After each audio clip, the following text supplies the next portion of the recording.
जय श्री राम। साथियों, आज की कथा में भगवान राम के द्वारा जनकपुर भ्रमण की बहुत ही सुंदर कथा, उधर उपस्थित बाल, युवा और वृद्ध, नर नारी सभी लोगों के भाव जो प्रकट हुए हैं तुलसीदास जी ने बड़े सुंदर ढंग से गाया है। आइए कथा से जुड़ते हैं। बै किशोर सुषमा सदने, श्याम गौर सुख धाम, अंग अंग पर बार हैं, कोटि कोटि शत काम। इनकी किशोर अवस्था है, वे सुंदरता के घर हैं, श्यामले और गोरे रंग तथा सुख के धाम हैं। इनके अंग अंग पर करोड़ों अरबों कामदेव निछावर कर देना चाहिए। कहूँ सखी यस को तनुधारी, जो न मोहे यह रूप निहारी, कौश प्रेम बोली मृदुवानी, जो मैं सुना सो सुनाऊँ सयानी। एक सखी बोली कि हे सखी, ऐसा कौन होगा जो इनके रूप पर मोहित न होगा। दूसरी सखी बोली कि हे सखी सुनो, मैंने जो सुना है मैं तुमको सुना रही हूँ। ये दो दशरथ के डोटा, बाल मरालन के कल जोटा, मुनि कौशक मख के रखवारे, इन रन अजर निशाचर मारे। हे सखी, मैंने सुना है कि ये राजा दशरथ के लड़के हैं दोनों। विश्वामित्र महामुनि यज्ञ की रक्षा के लिए आए थे और इन्होंने बड़े बड़े राक्षसों को भी, निशाचरों को मार के भगा दिया है और यज्ञ की रक्षा की है। श्याम गात कल कंज बिलोचन, जो मारीच सुवग मृदुमोचन, कौशल्या सुत सो सुख खानी, नाम राम धनुषायक पानी। जिनका श्याम शरीर है और सुंदर कमल जैसे नेत्र हैं, जो मारीच और सबाहु के मद को चूर करने वाले हैं और सुख की खान हैं, और जो हाथ में धनुष बाण लिए हुए हैं, कौशल्या जी के पुत्र हैं और इनका नाम राम है। गौर किशोर बेसवर काछे, कर सर चाप राम के पाछे, लक्ष्मण नाम राम लघु भ्राता, सुन सखिता सुमित्रा माता। और जो गोरे रंग के हैं, जो भगवान राम के पीछे पीछे चल रहे हैं, वह जिनके हाथों में सुंदर धनुष बाण हैं, ये लक्ष्मण नाम है इनका, और ये राम जी के छोटे भाई हैं, इनकी माता सुमित्रा हैं। विप्र काज कर बंध दो, मग मुनि बधो उधार, आए देखन चाप मकै, सुन हर्षि सब नारी। ये महामुनि विश्वामित्र और ब्राह्मणों के सब कार्य संभाल कर करके आए हैं और ये अब धनुष यज्ञ देखने के लिए जनकपुर आए हैं। ये सुनकर सभी स्त्रियां खुश हो गई हैं। देख राम छवि को एक कहीं, जोग जान कहीं यह बर आही, जो सखी नहीं देख नर नाहु, अन परिहरि हटिह करे विवाहु। श्री रामचंद्र जी की छवि देखकर कोई एक दूसरी सखी कहने लगी, यह बर जानकी के योग्य हैं। ये सखी यदि कहीं राजा इन्हें देख लें तो प्रतिज्ञा छोड़कर हठ पूर्वक इन्हीं से विवाह कर देंगे। को कहे ये भूपति पहचाने, मुनि समेत सादर सन्माने, सखी परंतु पनुरौ न तजहि, विधि बस हटि अविवेक भजहि।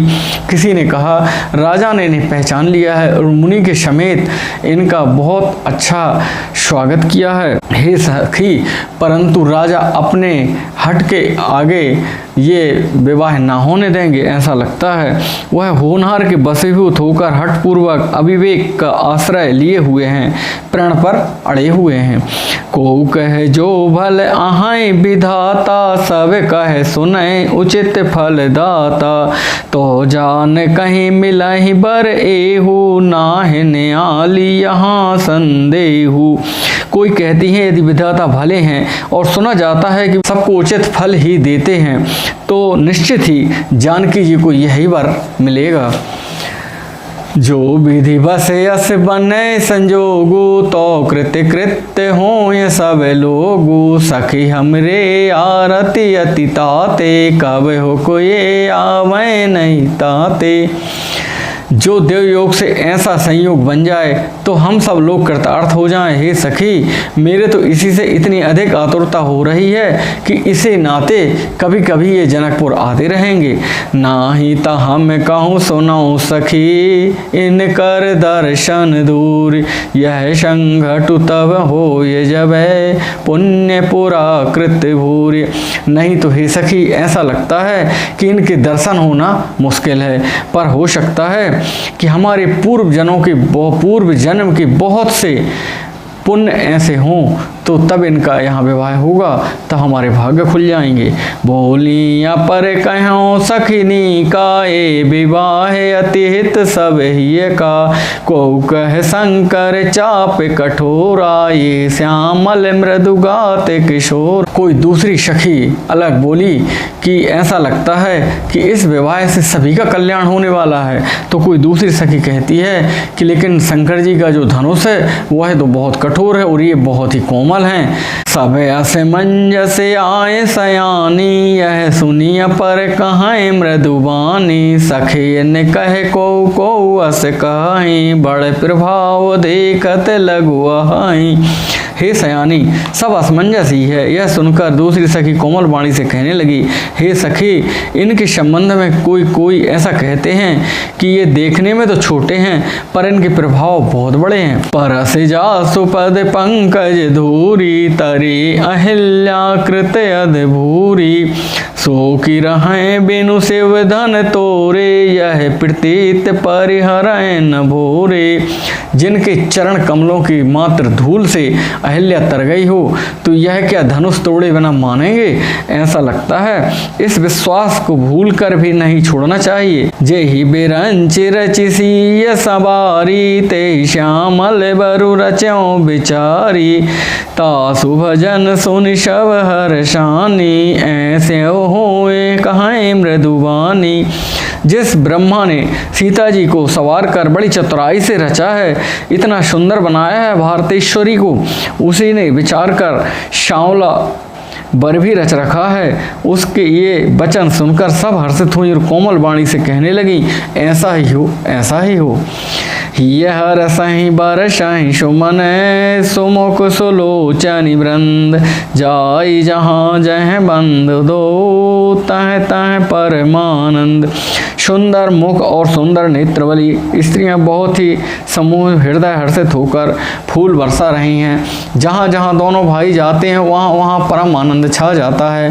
पूरब दिश गए दो भाई, जह धन मुख हित भूमि बनाई, अति विस्तार चारु गच ढारी, विमल वेदिका रुचिर संभारी। दोनों भाई नगर के पूरब की ओर गए हैं जहाँ धनुष यज्ञ के लिए धनुषशाला बनाई गई है।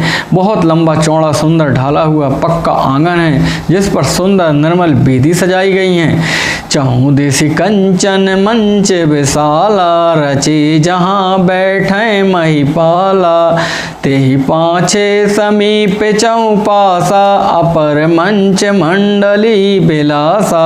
चारों ओर सोने के बड़े बड़े मंच बने हैं जिस पर राजा लोग बैठेंगे। उनके पीछे समीप ही चारों ओर दूसरे मचानों का मंडलाकार घेरा सुशोभित था।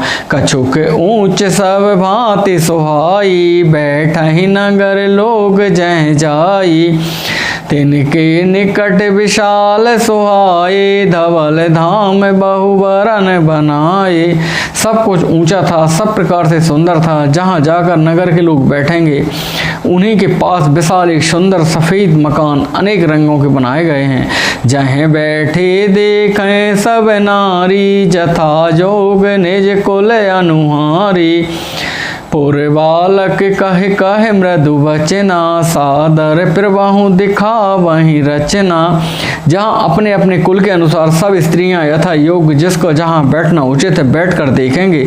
नगर के बालक कोमल वचन कह कहकर आदर पूर्वक प्रभु श्री रामचंद्र जी को यज्ञशाला की रचना दिखलाते हैं और भगवान राम बड़े सुंदर तरीके से देख रहे हैं।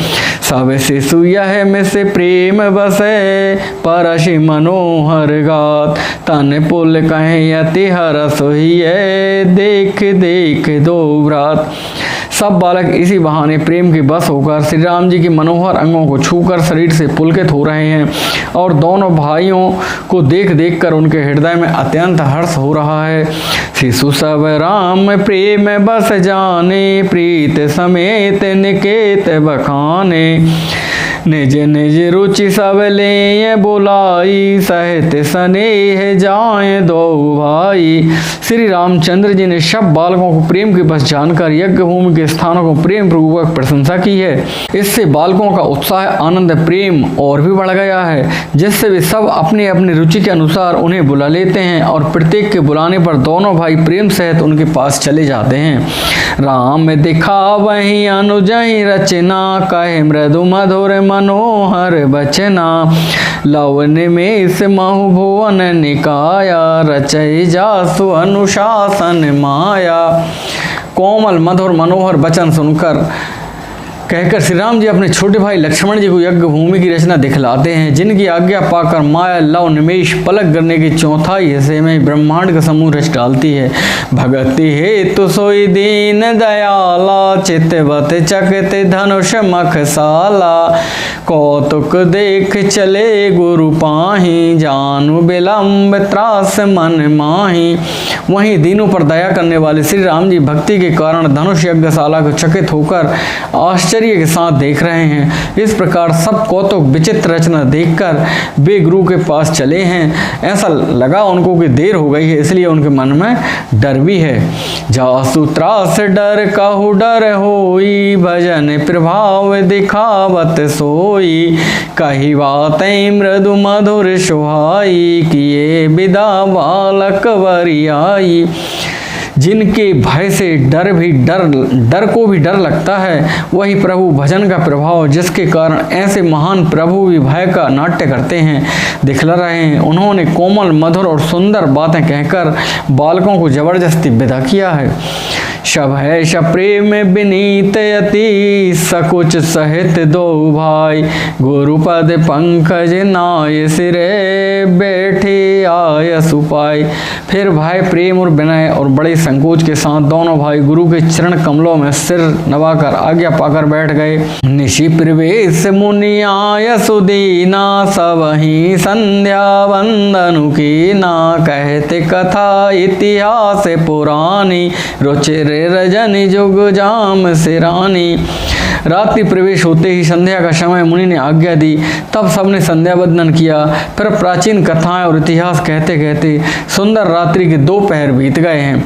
मुनि बरसयन कीन तब जाई, लगे चरण चापन दो भाई, जिनके चरण सरोरऊ लागी, करत विविध जप जोग बैरागी। मुनिवर विश्वामित्र जी के दोनों भाई पैर दाबने लगे हैं, चरण दबा रहे हैं। जिनके वैराग्यवान पुरुष भी चरण दबाते हैं, वह परमात्मा मुनि के पैर दबा रहे हैं। ते दो बंधु प्रेम जनु जीते, गुरुपद कमल पलोटत प्रीते, बार बार मुनि आज्ञा दीनी, रघुबर जाय शयन तब कीनी। वे ही दोनों भाई मानो प्रेम से जीते हुए प्रेम पूर्वक गुरु जी के चरण कमलों को दबा रहे हैं। मुनि ने बार बार आज्ञा दी कि अब आप जाएं और विश्राम करें, आराम करें, पर भगवान जा नहीं रहे हैं। बार बार कहने पर भगवान सोने के लिए चले हैं। चापत चरण लखन और लाए, सब ऐश प्रेम परम सचुपाए, पुनि पुनि प्रभु कह सो बहु ताता, पौड़े धरि और पद जल जाता। और जब भगवान राम सोने लगे तब अनुज लक्ष्मण जी भी भगवान राम के पैर दबा रहे हैं। बार बार कहने पर फिर लक्ष्मण जी ने भी जाकर विश्राम किया है। उठे लखन निसी विगत सुनी, अरुण शिखा धुनिका, गुरु ते पहले जगत पति, जागे राम सुजान। सबसे पहले लखन लाल जी उठे हैं और गुरु के जागने से पहले ही भगवान राम भी जाग गए हैं।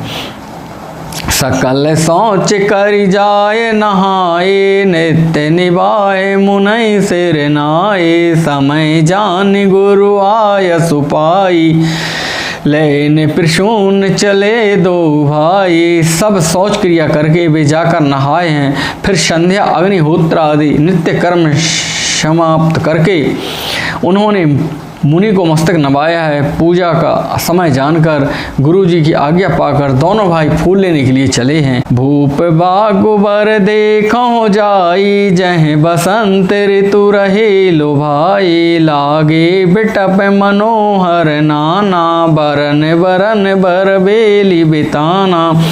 उन्होंने जाकर राजा का सुंदर बाग देखा है, जहाँ बसंत ऋतु लुभा कर रह गई है। मन को लुभाने वाले अनेक वृक्ष लगे हुए हैं, रंग बिरंगी उत्तम लताओं का मंडप छाए हुए हैं। नव पल्लव फल सुमन शोभाए, निज संपत्ति सुर रूख लजाए।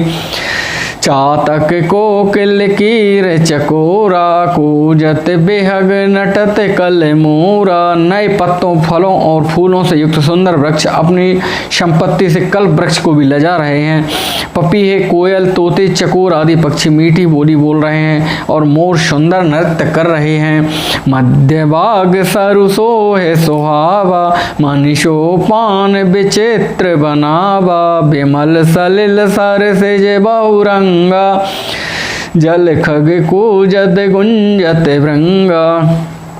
बाग के बीचों बीच सुहावना सरोवर सुशोभित है, जिसमें मणियों की सीढ़ियाँ विचित्र ढंग से बनी हैं। उनके जल निर्मल हैं, जिसमें अनेक रंगों के कमल खिले हुए हैं। जल के पक्षी कलरव कर रहे हैं और भ्रमर गुंजार कर रहे हैं। बागु तड़ाग बिलोक प्रभु, हर्षे बंधु समेत। परम रम्य आराम यह, जो राम सुख देत। बाग और सरोवर देखकर प्रभु श्री रामचंद्र जी भाई लक्ष्मण सहित हर्षित हुए हैं। यह बाग वास्तव में परम रमणीय है, जो जगत को सुख देने वाला है। श्री रामचंद्र जी को सुख दे रहा है। चाहूँ देश चितय पूछ माली, गन लगे लेन दल फूल मुदित मन। तेहि अवसर सीता तह आई, गिरिजा पूजन जननी पठाई। चारों ओर देखकर और माली से पूछकर भगवान राम और लक्ष्मण जी बड़े सुंदर फल और फूल लेने लगे हैं। उसी समय माता जानकी यानी कि सीता जी बाग में आई हैं, क्योंकि माता ने उनको गिरिजा पूजन के लिए यानी कि माँ पार्वती के पूजन के लिए भेजा है। संग सखी सब सुभग सयानी, गावहि गीत मनोहर बानी। सर समीप गिरिजा ग्रह सोहा, बरनि न जाय देख मन मोहा। साथ में सब सुंदर और शयानी सखियां हैं, जो मनोहर वाणी से गीत गा रही हैं। सरोवर के पास गिरिजा जी का मंदिर सुशोभित है, जिसका वर्णन नहीं किया जा सकता है। देखकर मन मोहित हो जाता है। मज्जन करि सर सखन समेता, गई मुदित मन गौरी निकेता। पूजा कीन अधिक अनुरागा, निज अनुरूप शुभग बर मांगा। सखियों सहित सरोवर में स्नान करके सीता जी प्रसन्न मन से गिरिजा जी के मंदिर में गई हैं। उन्होंने बड़े प्रेम से पूजा की है और अपने योग्य सुंदर वर मांगा है। ए सखी सिय संग बिहाई, गई रही देखन फुलबाई। ते दो बंधु बिलो के जाई, प्रेम विवश सीता पह आई। एक सखी सीता जी का हाथ छोड़कर फुलवाड़ी देखने चली गई। उसने जाकर दोनों भाइयों को देखा और प्रेम से बहवल होकर वह सीता जी के पास आई है। तासु दशा देखी सखने, पुलक गात जलन। कहु कारण निज हरस करे, पूछ्यों शब मृदु बैन। सखियों ने उसकी दशा देखी। उसका शरीर पुलकित है और नेत्रों से जल भरा है। शब कोमल वाणी से पूछने लगी कि अपनी प्रसन्नता का कारण तो बताओ। देखन बाग कुंवर दोई आए, बै किशोर सब भांति सुहाए। श्याम गौर किमि कहों बखानी, गिरा अनयन नयन बिनुबानी। उसने कहा, दो राजकुमार बाग देखने आए हैं, किशोर अवस्था के हैं और सब प्रकार से सुंदर हैं। वे सांवले और गोरे हैं। उनके सौंदर्य से कैसे बखान कर कहूँ। वाणी बिना नेत्र की और नेत्रों की वाणी नहीं है। सुन हर्षि सब सखी सयानी, सियहि अति उत्कंठा जानी, एक कहीं नृप सुत ते आली, सुनी जे मुनि संग आए काली। यह सुनकर और सीता जी के हृदय में बड़ी उत्कंठा जानकर सब सयानी सखियां प्रसन्न हुई हैं। तब एक सखी कहने लगी, हे सखी, ये वही राजकुमार है जो सुना है कल विश्वामित्र मुनि के साथ आए थे, जिन निज रूप मोहिनी डारी, की ने स्वबस नगर नर नारी, बरनत छवि जह तह सब लोगो, अवस देखे हाई देखन जोगो। और जिन्होंने अपने रूप की मोहिनी डालकर नगर के स्त्री पुरुषों को अपने वश में कर लिया है, जहाँ तहाँ सब लोग उन्हीं की छवि का वर्णन कर रहे हैं। अवश्य चलकर उन्हें देखना चाहिए, वे देखने योग्य ही हैं। तासु बचन अतिशि हैं सुहाने, दरस लाग लोचन अकुलाने, चली अग्र कर प्रिय सखी सोई, पीते पुरातन लखय न कोई।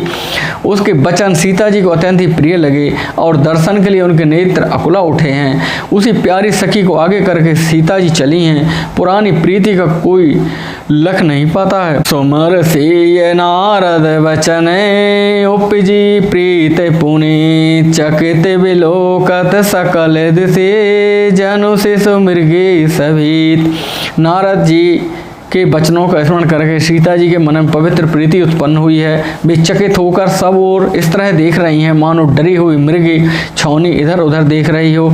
कंकन किंकिन नूपर धुन सुनि, कहते लखन सन राम हृदय गुनि, मानहु मदन द्वंद विदेनी, मनसा विश्व विजय कह कीनी। कंकण, हाथों के कड़े और करधनी और पायजेब की शब्द सुनकर श्री रामचंद्र जी के हृदय में विचार कर लक्ष्मण जी से कहते हैं, यह ध्वनि ऐसी आ रही है मानो कामदेव ने विश्व को जीतने का संकल्प करके डंके पर चोट मारी है। अस कही फिर चित ये ते ही ओरा, सिय मुख शशि भय नयन चकोरा, भय बिलोचन चारु अचंचल, मनहु सकुच निमित जय दिगंचल। ऐसा कहकर श्री राम जी ने फिर उस ओर देखा। श्री सीता जी ने मुख रूपी चंद्रमा को निहारने के लिए उनके नेत्र चकोर बन गए, सुंदर नेत्र स्थिर हो गए। टकटकी लगाकर वो मानो निमि जनक जी के पूर्वज ने, जिनके सबकी पलकें निवास माना गया है, लड़की दामाद के मिलन प्रसंग को देखना उचित नहीं, इस भाव से सकचाकर पलकें छोड़ दी हैं और पलकों में रहना छोड़ दिया है, जिससे पलकों का गिरना रुक गया है, यानी कि पलकें स्थिर हो गई हैं। देख सी शोभा सुख पावा, हृदय सराहत बचन नयावा, जनु बेरंच सब निज निपुनाई, बेरचि विश्व कह प्रगट दिखाई। सीता जी की शोभा देखकर श्री राम जी ने बड़ा सुख पाया है। हृदय में वे उनकी सराहना करते हैं, किंतु मुख से वचन नहीं निकलते हैं। वह शोभा ऐसी अनुपम है मानो ब्रह्मा ने अपनी सारी निपुणता मूर्तिमान कर संसार को प्रकट करके दिखा दिया है। सुंदरता कहु सुंदर करही, छवि ग्रह दीप शिखा जनु बरही, शब उपमा कवि रहे जुठारी, के ही पटितरों विदेह कुमारी। वह सीता जी की शोभा सुंदरता को भी सुंदर करने वाली है। वह ऐसी मालूम होती है मानो सुंदरता रूपी घर में दीपक की लौ जल रही है। अब तक सुंदरता रूपी भवन में अंधेरा था, वह भवन मानो सीता जी की सुंदरता रूपी दीप से खप पाकर जगमगा उठा है, पहले से भी अधिक सुंदर हो गया है। सारी उपमाओं को तो कवियों ने जूठा कर रखा है।